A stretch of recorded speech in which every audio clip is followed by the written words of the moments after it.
ABP news सर्वसामान्य जनतेचं खुलं व्यासपीठ। आपल्या महानगरपालिकेच्या निवडणुका येत आहेत आणि कल्याण डोंबिवली महानगरपालिका जी आहे ही महानगरपालिका मुंबईच्या जवळच असणारी महानगरपालिका आहे आणि या ठिकाणी महायुतीमधून निवडणूक लढवावी अशा पद्धतीची आमची भूमिका आहे। जागा वाटपामध्ये या सगळ्या तीन पक्षामध्ये किती एकमत होतं अजून सांगता येत नाही आहे, पण रिपब्लिकन पार्टी ऑफ इंडिया हा तसा भाजपचा हा अपूर्वीचा मित्र आहे। त्यामुळे भारतीय जनता पार्टीने आपल्या कोट्यातून आम्हाला जागा द्याव्यात अशा पद्धतीची आमची मागणी आहे। 20 जागांची यादी प्रल्हाद जाधव आमचे कल्याण डोंबिवलीचे अध्यक्ष त्यांनी बीजेपीच्या अध्यक्षांकडे दिलेली आहे। रवींद्र चव्हाण यांच्याशी आपण बोलणार आहोत आणि भारतीय जनता पार्टीने त्या ठिकाणी पुढाकार घ्यावा आणि शिवसेना, राष्ट्रवादी काँग्रेस आणि आरपीआयला सोबत ठेवावा अशा पद्धतीची आपली भूमिका आहे आणि कल्याण डोंबिवलीचा महापौर जो आहे हा महायुतीचाच होणार या दृष्टिकोनातून आपल्याला प्रयत्न करणं अत्यंत आवश्यक आहे। या भागातल्या ज्या स्लममध्ये राहणाऱ्या लोकांच्या समस्या आहे त्या समस्या सोडवण्यासाठी प्रयत्न करायचा आहे। या ठिकाणी बेरोजगारांचे प्रश्न आहेत, हॉकरचे प्रश्न आहेत, या ठिकाणी इतर आपल्या महिलांचे प्रश्न आहेत, तरुणांचे प्रश्न आहेत, या सगळ्या प्रश्नांकडे लक्ष देणं अत्यंत आवश्यक आहे आणि त्यासाठी आज रिपब्लिकन पक्षाच्या कार्यकर्त्यांचा मेळावा या ठिकाणी ठेवलेला होता आणि आज या ठिकाणी मी सगळ्या कार्यकर्त्यांना आवाहन केलेलं आहे की आपण तयारीला लागायचं आहे। लवकरात लवकर निवडणुका जाहीर होण्याची शक्यता आहे।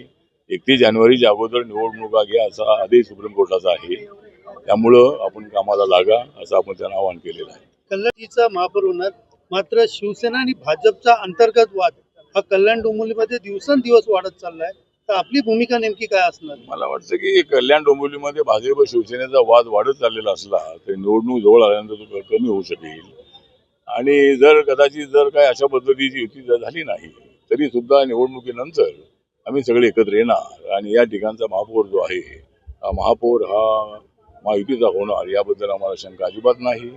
त्यामुळं पाहूया काय होते ते, पण वाद मात्र चालू आहे, गोष्ट खरी आहे, पण ते वाद मिटतील अशी मला अपेक्षा आहे। पण या दोघांचा वाद राहिला, एकला चलोचा नारा दिला, मग आपल्या पक्षाची भूमिका असेल? आपण पण माझा पक्षाचा बीजेपी सोबत राहणारच आहे, कारण माझा पक्ष जो आहे तो पूर्वीपासून बीजेपी सोबत आहे आणि माननीय एकनाथ शिंदे आणि अजितदादा पवार बीजेपी सोबत येण्याच्या अगोदरपासून रिपब्लिकन पक्ष त्यांच्या सोबत आहे। आता एवढे मोठे मित्र त्यांच्या बीजेपी सोबत आलेले असल्यामुळे रिपब्लिकन पक्षाच्या नावाची चर्चा होत नाही आहे, पण रिपब्लिकन पक्ष हा प्रामाणिकपणे बीजेपी सोबत आहे। नरेंद्र मोदींच्या विकासाच्या मुद्द्यावर आम्ही त्यांच्या सोबत आहोत आणि नरेंद्र मोदींच्या नेतृत्वाखाली देश अत्यंत उंच भरारी मारतो आहे, सगळ्या क्षेत्रामध्ये आपली मोठी प्रगती होती आहे आणि त्यामुळं आम्ही बीजेपी सोबत आहोत। अधिवेशन सुरू करण्याच्या कार्यक्रमाला विरोध केलाय, निधी मिळत नाही म्हणून त्या ठिकाणी अधिवेशनच्या चाय पाण्याला मला वाटतं की विरोधक जे आहेत ते विरोधक चाय पाण्याला जात नाही आहेत, कारण त्यांना महायुतीचा चहा आवडत नाही आहे। त्यामुळे अनेक वेळेला आता मी अनेक दिवसांपासून पाहतोय, आम्ही मंत्री असताना मात्र सगळे विरोधी पक्षाचे लोक त्या चहा पाण्याला असायचे, कारण हसत खेळत राजकारण असलं पाहिजे, सुरूढ अशा पद्धतीचं राजकारण असता कामा नये। त्यामुळं ही परंपरा आहे, त्या परंपरेप्रमाणे चहा पाण्याला विरोधकांनी जायला पाहिजे, पण कुठलं ना कुठलं तरी कारण सांगून त्या चहा पाण्यावरती बहिष्कार टाकण्यात येतो।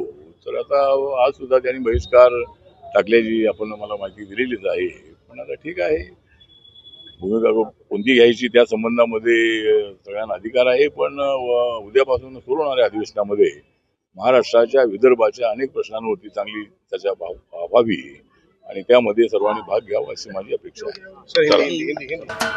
महाराष्ट्राचे सर्वमान्य दैनिक समर्थ गावकरी अहमदनगर, पुणे, नाशिक, जळगाव, धुळे, नंदुरबार, सोलापूर, कोल्हापूर, सांगली, सातारा, मुंबई, ठाणे, पालघर, रत्नागिरी, रायगड, सिंधुदुर्ग, नांदेड, उस्मानाबाद, बीड, औरंगाबाद, नागपूर, गडचिरोली, भंडारा, गोंदिया, अकोला, यवतमाळ, बुलढाणा येथून एकाच वेळी प्रसिद्ध होणारे एकमेव दैनिक सर्वसामान्य जनतेचे खुले व्यासपीठ।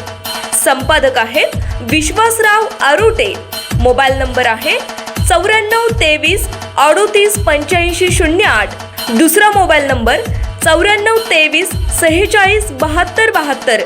तिसरा मोबाईल नंबर 7588150001. वेबसाईट आहे sgavkari.com. मेल आय डी आहे aklgavkari@gmail.com.